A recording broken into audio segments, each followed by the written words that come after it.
नमस्कार। आज की कक्षा में आप सभी का बहुत बहुत स्वागत है। मैं श्रीमती वंदना, बीए पाठ प्रथम वर्ष की कक्षा में आज हम पढ़ने जा रहे हैं प्राचीन एवं मध्यकालीन काव्य का अंश।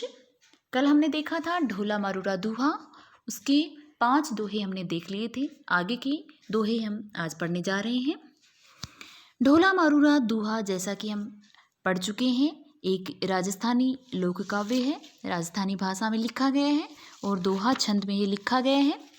ढोला राजकुमार है, वो रानी मालवणी को प्राप्त करने के लिए निकल पड़ता है पूगल के लिए। ऐसे में रानी मालवणी उसके विरह में व्याकुल हो जाती है और वह अपनी विरह व्यथा को अपनी सखियों को बताती है, प्रकट करती है।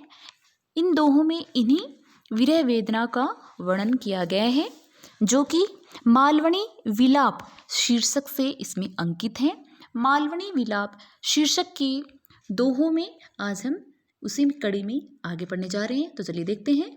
बिछुड़ता ही सजना क्या ही कहने लध, तिन वेला कंठ रोकिए हूँ जानक सिंधी खद। क्या ही यानी कुछ भी, लध यानी पाया, खद यानी खाया, सिंधी यानी सिंगिया नामक विष, जानक यानी जानो या मानो। तो यहाँ पर रानी मालवणी है, वो अपने प्रियतम से बिछुड़ने पर विरह वेदना से व्यथित हो जाती है और ऐसे में वह अपनी विरह वेदना विवस्था को व्यक्त करती हुई कहने लगती है। बिछुड़ता ही सजना, प्रियतम से बिछुड़ते समय, क्या ही कहने लद, मैं कुछ भी कह नहीं पाई। तीन वेला कंठ रोकिया, उस समय, तीन वेला यानी उस समय मेरा कंठ है वो रुंध गया या रुक गया। जानक सिंधी खदे, उसी प्रकार से मेरा कंठ रुक गया जैसे मैंने कोई सिंगिया विष खा लिया हो, क्योंकि माना जाता है कि सिंगिया विष खा लेने से गला है वो अवरुद्ध हो जाता है, कुछ भी बोल नहीं सकते। तो इसी प्रकार से मालवणी कहती है कि प्रियतम से बिछुड़ते समय मैं कुछ भी नहीं कह पाई उनसे, उसमें मेरा गला एक प्रकार से रुंध गया था और मुझे ऐसे जान पड़ रहा था जैसे मैंने सिंगिया विष खा लिया है। तो ऐसे इसी प्रकार से प्रियतमा है वो बिछुड़ने पर नायिका, प्रियतम से बिछुड़ने पर नायिका मालवणी है उसका गला रुंध जाता है, जैसे विष खाने से गला रुंध जाता है। तो इस प्रकार से अगला हम देखते हैं। फिर ढोला हूँ तुझ बाहिर झीलन गई तड़ाई, उन जल काढ़ा नाग जीव लहरी ले ले खाई। तो यहाँ बाहरी यानी बाहर या उनके बिना या उनसे अलग होकर, झीलन यानी नहाना। तो इस दोहे में रानी मालवणी है वो अपने विरह वेदना को व्यक्त करते हुए प्रियतम को लक्ष्य करके यहाँ पर कहती है, ढोला को लक्ष्य करके ही वह अपनी बात कहती है। वह कहती है, हे प्रियतम ढोला, हूँ तुझ भारी यानी तुमसे अलग हो गया, तुम्हारे बिना झीलन गई तलाई, मैं तालाब में, झीलन यानी नहाने गई या स्नान करने गई। ऊं जल काढ़ा नाग जीव, तो वह जो जल है तालाब का वह काले नाग या काले सांप की तरह लहरें ले ले खाई, वह मुझे लहरें ले लेकर खाने लगा। अर्थात तालाब में अकेले स्नान करते समय मुझे अत्यंत ही भय लगा और मैं तुम्हारे बगैर वहाँ पे स्नान नहीं कर पाई। विरहणी का यहाँ पर उसकी एकाकी दशा का या अकेलेपन का ही सुंदर व्यंजना इस दोहे में की गई है। अब अगला देखते हैं। चंदा तो किण खंडियहु, सुंदर सोड़ सिंगार सजी गई सरोवर पाड़, चंद मुड़क्यऊ जल हंस्यऊ जलहर कंपी पाड़। तो यहाँ पर मुड़क्यऊ यानी मुस्कुराना, सोड़ यानी 16 है, हंस्यऊ यानी हंसा, जलहर यानी सरोवर। तो इस दोहे में भी मालवणी के विवेक की दशा का सुंदर चित्रण किया गया है, जो कि मालवणी विलाप शीर्षक से अंकित है। यहाँ रानी मालवणी है या उसके सखी उससे कहती है कि सुंदरी 16 श्रृंगार करके या सज धज कर सरोवर की पाल पर जाती है या नहाने के लिए, स्नान करने के लिए जाती है। सुंदर सज धज के जाती है तट पर, तो उसे देखकर चंद्रमा है वो मुड़ के यानी मुस्कुराता है, जल हंसने लगता है और जलहरी यानी सरोवर है वो सरोवर की जो पाल है वो भी कांपने लग जाती है। अर्थात विरहिणी की ऐसी अनुभूति होती है कि चंद्रमा आदि उसके चरित्र का उपहास कर रहे हैं। जब वह सज धज के जाती है प्रियतम के बिना, तब उसे जब चंद्रमा हंसता है, जल हंसता है और जलहर यानी सरोवर हंसता है, तो उसे लगता है कि ये मेरा उपहास कर रहे हैं कि मैं बिना प्रियतम के ही ऐसे सज धज के यहाँ पर आ गई हूँ।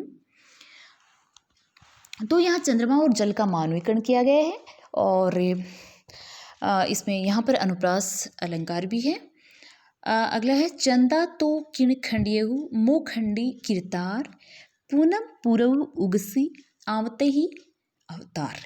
यह किण अर्थ होगा किसने, किरतार यानी करतार या विधाता, उगसी यानी उगेगा, आवते ही यानी आने वाला या आगामी। तो इसमें ये जो ढोला मारूरा दोहा से लिया गया दोहा है, वो मालवणी विलाप शीर्षक से अंकित है और यहाँ पर चंद्रमा की अधूरी कला को लक्ष्य करके रानी मालवणी कहने लगती है चंद्रमा को, हे चंदा तू किण खंडियहु, तुम्हें किसने खंडित किया। मो खंडी किरदार, मो यानी मुझे तो खंडित अपने विधाता ने खंडित कर दिया है, लेकिन तुम्हें किसने खंडित किया। ऐसा कहकर वह ये कहना चाहती है कि प्रियतम से मुझे जो विछोह विधाता ने दिया है, या अलग होने या जो वियोग, प्रियतम का वियोग मुझे विधाता ने दिया है, ऐसा करके उसने मुझे खंडित कर दिया है, लेकिन तुम्हें किसने खंडित किया है। अर्थात किसने तुम्हारी कलाओं को कम कर दिया है। लेकिन फिर भी बाद में वे कहती है चंदा को, पूनम पुरहु उगसी, फिर भी तू तो पूर्णिमा को पूर्ण होकर उगेगा, परंतु आवते ही अवतार, परंतु अब मैं तो आवते यानी आने वाले आगामी जन्म में ही पूर्ण हो सकूंगी। अर्थात वह इसके माध्यम से ये कहना चाहती है कि प्रियतम के विरह में अब मेरा यह जन्म तो लगभग समाप्ति समझो, अब अगले जन्म में ही मैं प्रियतम का सुख प्राप्त कर सकूंगी। अर्थात मैं तो अगले जन्म में ही मेरा एक खंडितपन दूर होगा, लेकिन तुम तो इसी जन्म में या अभी तुम तो पूर्णिमा को पूर्ण होकर उग भी जाओगे। तो यहाँ पर मालवणी की निराशा एवं वेदना को व्यक्त किया गया है अनुप्रास अलंकार के माध्यम से। अगला और अंतिम देखिए, चंपा केरी पाखड़ी गूंथू नवसर हार, जलगल पहरू पीव बिन तो लागे अंगार। तो यहाँ पर केरी यानी की, नवसर यानी 9 लड़ियों वाला, जव यानी यदि, गढ़ यानी गला या कंठ। तो यहाँ पे रानी मालवणी का एक कथन है जो व्यथित होकर कहने लगती है, मैं चंपा की पंखुड़ियों से 9 लड़ियों वाला हार गूंथती हूँ। चंपा केरी पाखड़ियाँ चंपा की पंखुड़ियों से गूंथूं यानी गूंथती हूँ। नवसर यानी 9 लड़ियों वाला हार मैं गूंथती हूँ।